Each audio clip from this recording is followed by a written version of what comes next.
Primeiro, muito obrigado pela participação de todos que estão nos ouvindo. E nós escolhemos esse tema para discutir com vocês, porque achamos que era muito apropriado. E há cerca de uns 3 meses atrás, eu estava falando com um conselheiro no sul do Brasil, e ele me disse: a dificuldade aqui, às vezes, na nossa região, é demonstrar que governança cria valor. E aquilo me incomodou um pouco, né? Eu falei, mas como é possível que as pessoas ainda possam ter dúvidas? E por isso nós trouxemos esse tema para poder debater com vocês sobre a criação de valor através da governança. E vamos colocar aqui uma série de conceitos bastante simples.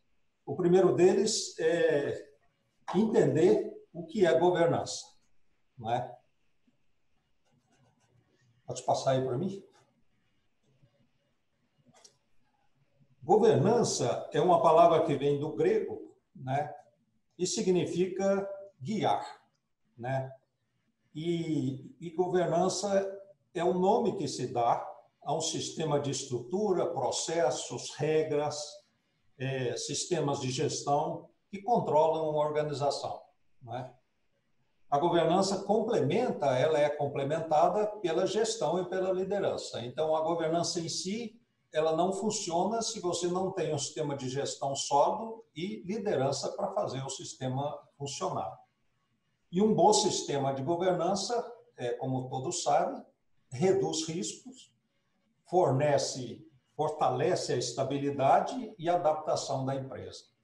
Então, governança é uma definição abrangente de uma boa gestão.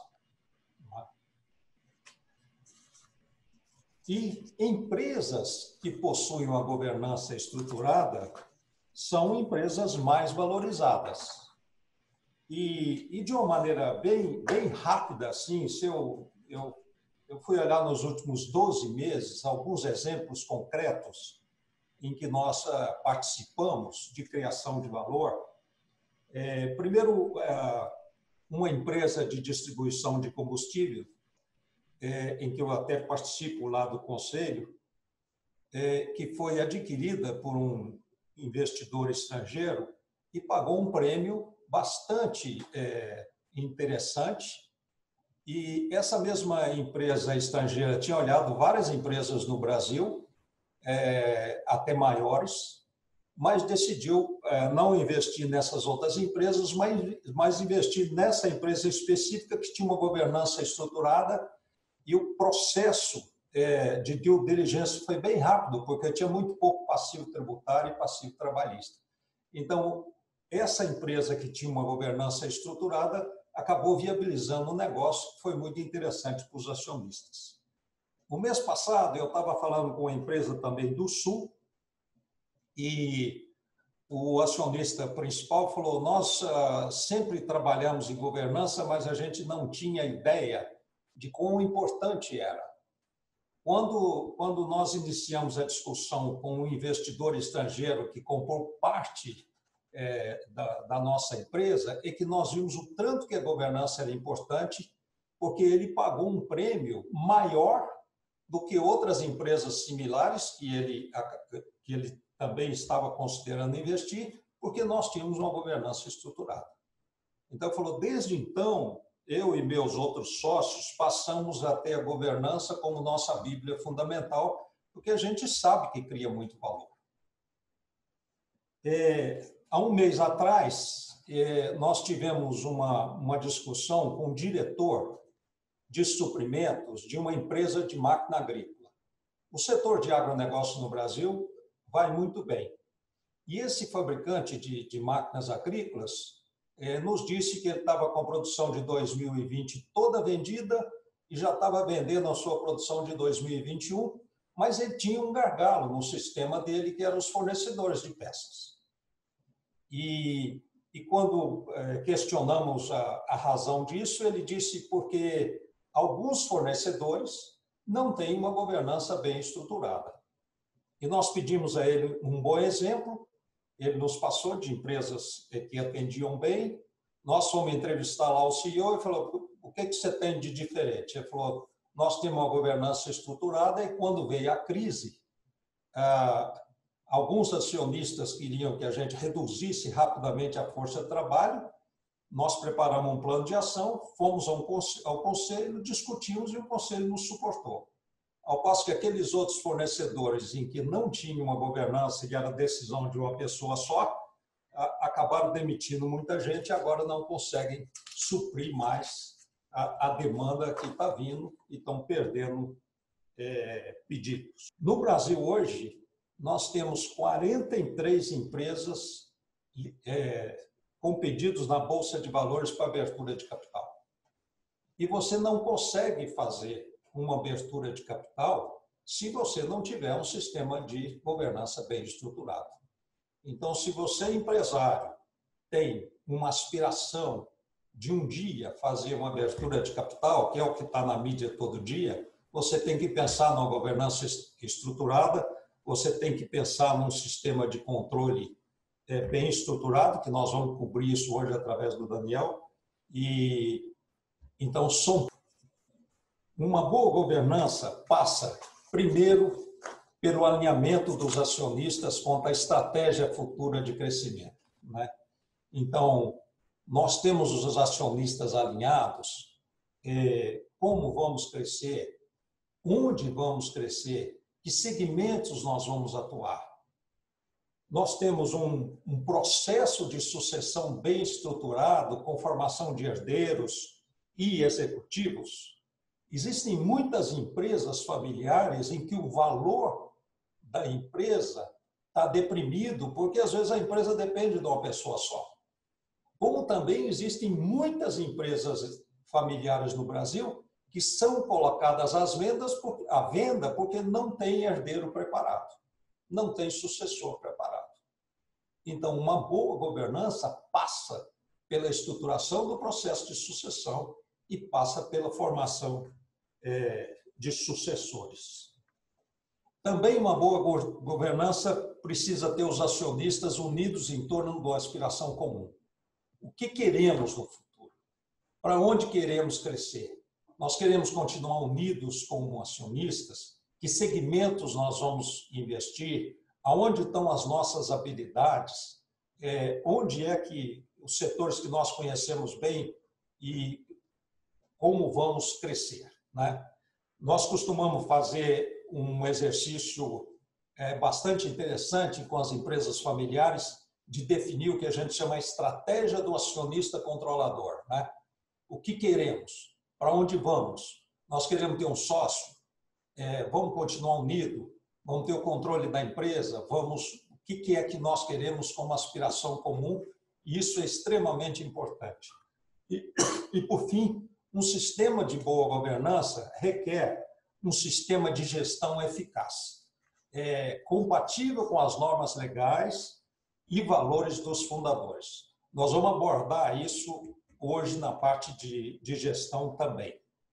E uma governança também eficaz passa por um conselho de administração eficaz e independente. Independente porque o conselho de administração tem que decidir o que é melhor para a empresa e não aquilo que às vezes o acionista controlador quer, né? Então, conselhos de administração eficazes, eles dão qualidade às decisões, seja as decisões, o processo de comunicação com os acionistas, como o processo de comunicação com o CEO e com os gestores, né? O conselho de administração também, ele está sempre questionando e estruturando a estratégia de crescimento e revisão do portfólio para a criação de valor. Muitas vezes, nas famílias empresárias, existem negócios dentro do portfólio que são negócios que estão perdendo caixa, mas como é algo que o fundador iniciou, ninguém quer mexer. Então, é papel do conselho de administração sempre questionar e ver o que está gerando valor, que está na hora de sair de alguns negócios e entrar em outros. E, principalmente, o Conselho tem que estar identificando os sinais de mudança e alinhando a visão do futuro, né? Conselho de administração que passa todo o tempo dedicado à rotina de avaliação dos resultados não é um conselho eficaz. O conselho tem que olhar para frente, tem que fazer sempre, junto com os acionistas, a leitura dos sinais e realinhar a visão de futuro, né? Então, isso é uma governança eficaz. Agora, por que tudo isso estou falando isso aqui? Porque, como eu comentei, estar em linha com as melhores práticas de governança e as leis vai levar uma companhia a um diferencial competitivo de mercado em termos de participação em propostas, né? Seja uma empresa, como comentei, empresas privadas ou empresas públicas, estatais, porque empresas que não estejam em compliance com determinadas leis emitidas pelo governo brasileiro ou determinadas práticas internacionais de governança corporativa, elas vão estar automaticamente fora do mercado. Infelizmente, não digo infelizmente ou felizmente, esse compliance mais robusto vai levar empresas a deixarem de praticar negócios com determinadas empresas locais ou internacionais, né? Isso é parte do dia a dia hoje do negócio, né? Eu, do meu lado, do ponto de vista também como empresa de consultoria, eu sou obrigado a cumprir 100% com as leis de compliance, e se eu não estiver em compliance e não tiver evidência que eu estou aplicando compliance, eu não consigo participar em determinados processos de concorrência, seja pública ou privada, né? Porque, e quando a gente faz mais, por que você necessita ter um programa de compliance tão robusto do ponto de vista de lei quando estamos falando em transações de empresas privadas? Porque se uma empresa privada contrata uma outra empresa privada que cometeu algum crime, seja ele qual for, ela também pode ser inserida no próprio problema em termos de, seja ela lei de corrupção. Então, o prestador de serviço, ele é parte do processo de contratação que ele tem um compliance robusto também. Então, vocês podem ver que cada vez mais os players de mercado se tem que atuar de uma forma única e consistente da visão de compliance, né? E também, como o próprio João comentou, empresas que estão procurando acesso ao mercado de capitais, né? Seja para registro numa CVM, para fazer captações seja debêntures, seja através de fundos, seja para fazer um IPO, se ela não tiver um programa de compliance robusto implementado, ela não vai ter acesso a esse mercado de capitais, ou pode até ter acesso ao mercado de capitais tendo um programa de compliance menos robusto, mas tudo isso vai impactar na precificação dos seus papéis, né? Vai ter uma desvalorização dos seus papéis, né? A gente pode dizer também a mesma coisa, não? Empresas privadas, familiares, porventura não queiram acessar o mercado de capitais, não queiram fazer acessar o IPO, mas quando ela for fazer uma transação com banco, instituição financeira, que vai pegar um empréstimo privado, o que nós estamos conversando aqui em termos de compliance, ele é parte da análise dos bancos, né? E se vocês não tiverem, se a empresa não estiver dentro da lei dentro de um compliance robusto, com certeza a taxa de captação ele vai ser maior, né? Então, você vê que nós estamos falando aqui, dentro do processo de governança, um programa de compliance para cumprir com que são as leis do governo que são requeridos, e as leis do governo nós temos hoje no Brasil, não é porque somente o Brasil quer, lógico, o Brasil quer, mas é por um programa muito mais global que força os países a aderirem a práticas de compliance melhores. E tudo isso leva à questão acesso ao mercado de capitais, IPO, e até a mudanças na taxa de captação de financiamentos em bancos privados, né? E por último, aqui nesse slide, a questão da regulamentação que nós chamamos aqui o ESG, que traduzindo aqui seria o Environment Social Governance, que é a parte, uma empresa endereça a parte ambiental, social e de governança. Então, vê a palavra G é de governança. Isso é alinhado com o programa da ONU em termos do programa 2030, o que eles querem dentro dos objetivos para melhorar o mundo. E quando nós estamos falando do programa de ONU, a gente pensa que é uma coisa muito mais global, que nunca vai afetar as companhias, nós aqui no Brasil, vai ser afetado, né? De novo, quem não estiver também aderindo dentro do programa de ambiental, social, vai ter penalidades, ou já está tendo penalidades, em termos também de fazer operações de mercado de capitais, em termos de fazer, vamos falar assim, captação de recursos também em bancos privados, né? E partindo um pouco saindo um pouco do compliance, do ponto de vista de lei, nós entramos um pouco no mundo do uso da tecnologia, né? A tecnologia ela tem se tornado cada vez mais necessária no mundo, falar assim, no mundo de negócios que vivemos, né? Em função de alguns pontos principais. A gente fala, hoje nós temos uma grande aceleração em termos de trabalho remoto, principalmente para as empresas que trabalham com muito mão de obra. Temos a questão da mudança do modelo operacional do próprio negócio, que as companhias estão pensando em termos de estratégia. Então, a tecnologia tem um impacto em cima dessa revisão do modelo, em termos de qual a estratégia da companhia, em termos de relacionamento, ou revisão do relacionamento com o cliente, ou do desenvolvimento e dos produtos, né? Tem uma pressão gigantesca, com certeza, em termos de redução de custo nas empresas, né? Principalmente vindo agora da crise que estamos passando, né? Na questão do coronavírus, tem uma pressão gigantesca em termos de custo. Todos esses fatores, que eu comentei, os 4 principais fatores aqui, seja o trabalho remoto, modelo operacional de negócio, acesso a clientes e até a questão de custos, é parte do dia a dia que tem que levar em consideração o uso da tecnologia. Então, tecnologia, além de usar de usar a tecnologia para um programa de compliance, ela é necessária do ponto de vista de negócios, de uma melhor eficiência para as companhias, né? Isso é importantíssimo, né?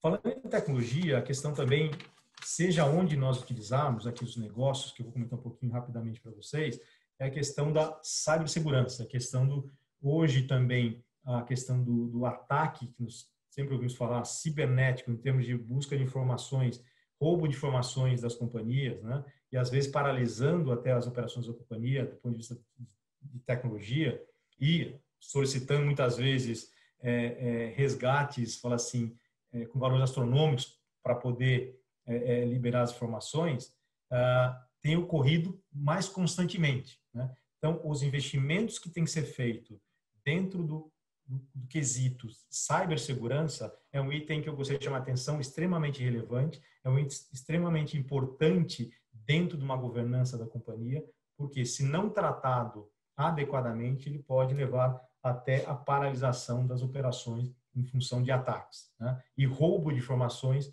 estratégicas da companhia. Então, não deixem de tratar no conselho de administração, dentro de uma discussão executiva, como a área de tecnologia está tratando de cibersegurança, né? E aqui chama atenção, às vezes parece uma coisa simples, algumas tecnologias simples, às vezes se busca meramente custo e não, de fato, se busca a eficácia dos sistemas de cibersegurança para as companhias, né? Para decidir qual tecnologia e qual deve utilizar, é necessário ter um especialista assessorando, para assessorar a tecnologia das companhias, e o board é essencial, né? Acho que isso é uma recomendação que eu queria deixar a todos aqui. So I'm just going to take 5 minutes to illustrate a practical example. I think Joao really explained the importance of governance. I think Daniel really highlighted, you know, what it takes to go from a problem to picking the right technology tool. And here at Trusted Family, we're a technology company. So we've tried to build the best governance and communication software, you know, to enable good governance for family-owned companies. So I'm just going to show you here in 5 minutes how it works. It's a tool that was initially built for my own family, but that is now used by, you know, family businesses all over the world. And so what we try and do is we try and reproduce the real governance you have in your family in real life. So we create a group for the family, for the shareholders, for the board members of the company, and maybe you have different committees. You might have an ESG committee, you might have an audit committee, etc., right? So you can create all these committees here on the platform. And then you can add your family members, shareholders, board members, etc. And for each person, you can decide who is a shareholder, who is a board member or not. So if you're just a board member, you can get access just to the board space. If you're also a family member and a shareholder, you can get access to everything.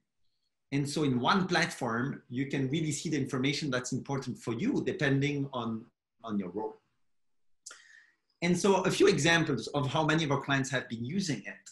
You can set up here on the left a platform for the board. So any board member can come and see all the board meeting minutes, all the decisions, all the agendas.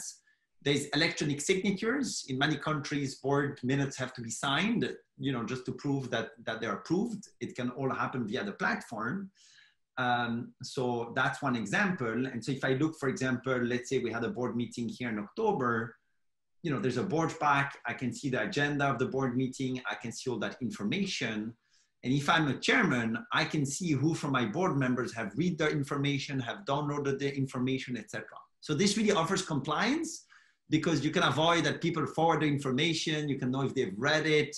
It really makes professionalism much more credible. You can also block download if security is important. You can avoid it that the documents are downloaded. And then each board member can take annotations. So if people want to prepare their meeting, they can go through the documents and take notes. You know, it's typically what people do on paper, but now you can do it through a digital platform, right? So any board materials and board pack can be added here. Everything is searchable. So if you search for a specific keyword, you can search and it's going to find all the important information, right?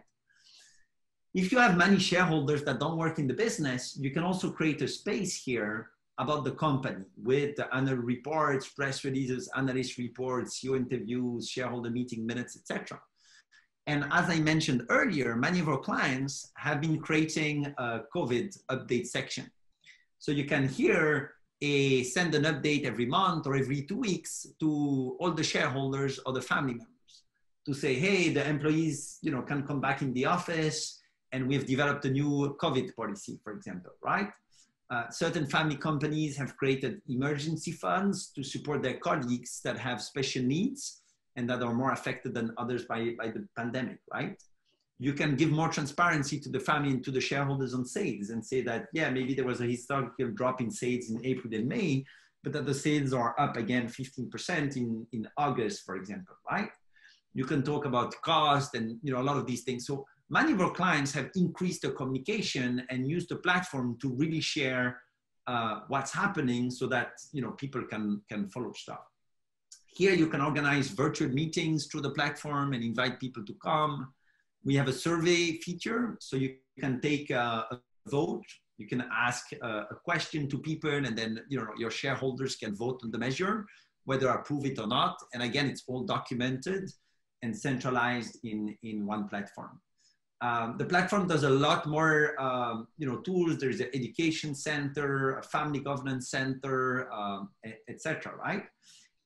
But you know, I think as Joao and Daniel said, you know, technology is just a tool, and so our job at Trusted Family is to build the best tool. But we work very closely with firms, you know, like CFEG and Grant Thornton to really make sure that the implementation and the governance practices are, you know, correctly set in respect with your local regulations, and that it can then be reproduced here in a secure online digital environment.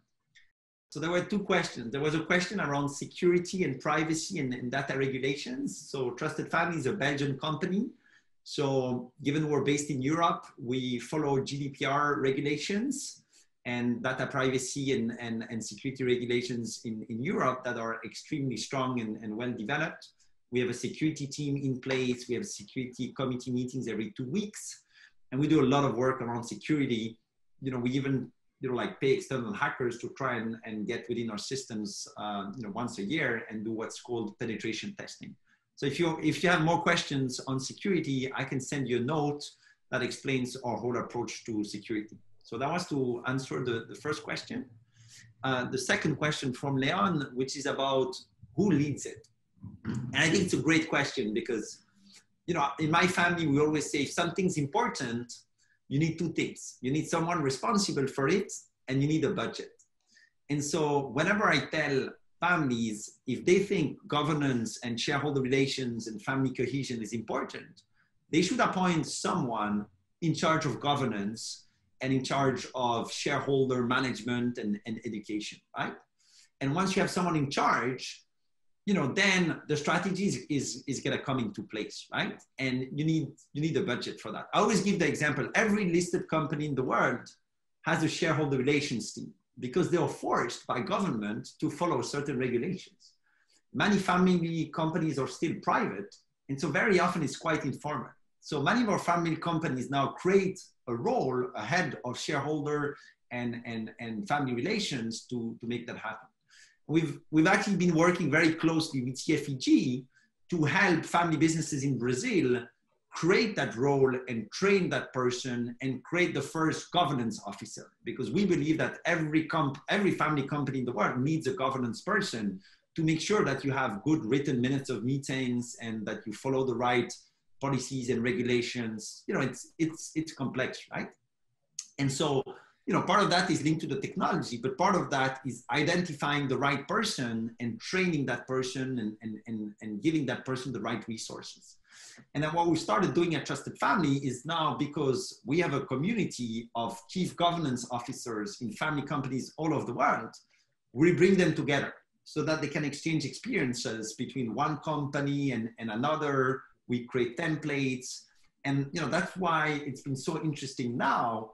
You know, certain clients reacted quite differently in this current context, right? And so we've tried to build community between our different family companies so that they can learn from each other on how they are adapting their governance in this environment. So I hope I correctly answered the two questions. The platform's available in 5-6 languages right now, and we've been working very hard with Fabio and the CFEG team to bring a Portuguese version to the market. All the translations have just been sent to me earlier today, so we're working with the technology team.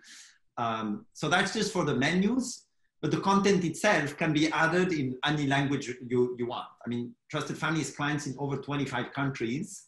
And so obviously all your board documents and materials are in whatever language you use, and that's all going to work perfectly with the system. But for some of the notifications and systems, we're working with Fabio and the team to do our last financial installations.